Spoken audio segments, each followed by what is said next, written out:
Hello friend, DD কোচিংয়ে সকলকে আবারও স্বাগত। ডাব্লিউবিএসএসসি এসএলএসটি বাংলা বিষয়ের আলোচনায় আমরা বাংলা সাহিত্যের ইতিহাস থেকে পরপর আলোচনা শুরু করেছি। পূর্বের পর্বগুলোতে আমরা চর্যাপদ সম্পর্কে বিস্তারিত আলোচনা করেছি। এই পর্বে আমরা আলোচনা করব বাংলা সাহিত্যের দ্বিতীয় প্রামাণিক সাহিত্যিক নিদর্শন শ্রীকৃষ্ণ কীর্তন কাব্য সম্পর্কে। এটি মধ্যযুগের প্রথম সাহিত্য নিদর্শন। শ্রীকৃষ্ণ কীর্তন কাব্যটি আবিষ্কার করেন বসন্ত রঞ্জন রায় বিদ্যুৎ বল্লভ মহাশয় 1909 খ্রিস্টাব্দে বাঁকুড়া জেলার বন বিষ্ণুপুরের অন্তর্গত কাঁকিল্লা গ্রামের অধিবাসী দেবেন্দ্রনাথ মুখোপাধ্যায়ের গোয়াল ঘরের মাচা থেকে। শ্রীকৃষ্ণ কীর্তন কাব্য যাঁর গোয়াল ঘর থেকে পাওয়া যায় সেই দেবেন্দ্রনাথ মুখোপাধ্যায় তার পরিচয় জানিয়ে দিই। তিনি ছিলেন প্রভুপাদ শ্রীনিবাস আচার্যের দহিত্র বংশধর। এবার আমরা দেখে নিই শ্রীকৃষ্ণ কীর্তন কাব্যটি প্রকাশকাল এবং সেই সম্পর্কিত গুরুত্বপূর্ণ বেশ কিছু তথ্য। শ্রীকৃষ্ণ কীর্তন কাব্যটি আবিষ্কার হয় 1909 খ্রিস্টাব্দে, প্রকাশিত হয় 1916 খ্রিস্টাব্দে বঙ্গীয় সাহিত্য পরিষদ থেকে। শ্রীকৃষ্ণ কীর্তন কাব্যটির প্রকাশক বসন্ত রঞ্জন রায় বিদ্যুৎ বল্লভ মহাশয়। কাব্যটির প্রকাশকালে নাম দেওয়া হয় শ্রীকৃষ্ণ কীর্তন কাব্য। তুলট কাগজে লেখা এই পুঁথিটির প্রারম্ভে আখ্যাপত্র, শেষের পুষ্পিকা এবং মাঝের কতকগুলি পৃষ্ঠা নষ্ট হয়ে গিয়েছে। যদিও আবিষ্কৃত শ্রীকৃষ্ণ কীর্তন কাব্যটির মধ্যে প্রাপ্ত চিরকুটে একটি নাম পাওয়া যায়, তা হল শ্রীকৃষ্ণ সন্দর্ভ। পুঁথির মধ্যে চিরকুটে লিখিত শ্রীকৃষ্ণ সন্দর্ভ নামটি রাখার অনেকেই পক্ষপাতী ছিলেন। যদিও বসন্ত রঞ্জন রায় বিদ্যুৎ বল্লভ মহাশয় প্রকাশকালে পুঁথির কাহিনী বিচার ও লোক ঐতিহ্য অনুসারে নাম দেন শ্রীকৃষ্ণ কীর্তন কাব্য। এই প্রসঙ্গে বসন্ত রঞ্জন রায় বিদ্যুৎ বল্লভ মহাশয় তিনি জানিয়েছেন, পুঁথিটির আদ্যান্তহীন খণ্ডিতাংশে দেশ কালাদির কথা দূরে থাকুক, পুঁথির নাম পর্যন্ত পাওয়া যায় নাই। কথিত হয় চণ্ডীদাস শ্রীকৃষ্ণ কীর্তন কাব্য রচনা করেন।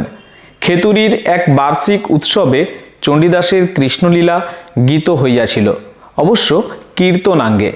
আলোচ্য পুঁথির প্রতিপাদ্য যে শ্রীকৃষ্ণের লীলা কীর্তন, তাহাতে তর্কের অবসর নাই। অতএব গ্রন্থের শ্রীকৃষ্ণ কীর্তন নামকরণ অসমীচীন নয়। শ্রীকৃষ্ণ কীর্তন কাব্যটির রচয়িতা। শ্রীকৃষ্ণ কীর্তন কাব্যটির রচয়িতা বড়ু চণ্ডীদাস। কারণ প্রাপ্ত পুঁথির ভণিতায় 3 রকমভাবে এই একই নাম পাওয়া যায়: বড়ু চণ্ডীদাস, চণ্ডীদাস এবং অনন্ত বড়ু চণ্ডীদাস। এই চণ্ডীদাস প্রসঙ্গে কবির কবি পরিচিতি জেনে নেওয়া প্রয়োজন। বাসুলি চরণ শিরে বন্দিয়া গাইল বড়ু চণ্ডীদাস।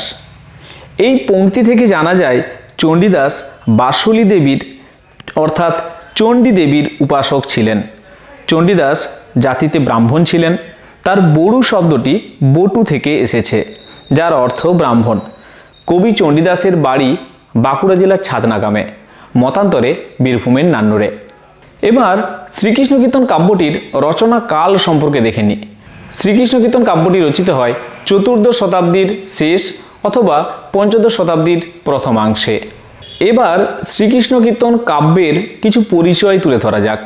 শ্রীকৃষ্ণ কীর্তন কাব্যটি মূলত মূল উপজীব্য হল রাধা ও কৃষ্ণের প্রণয় কাহিনী। কাব্যটিতে মোট 13টি খণ্ড রয়েছে।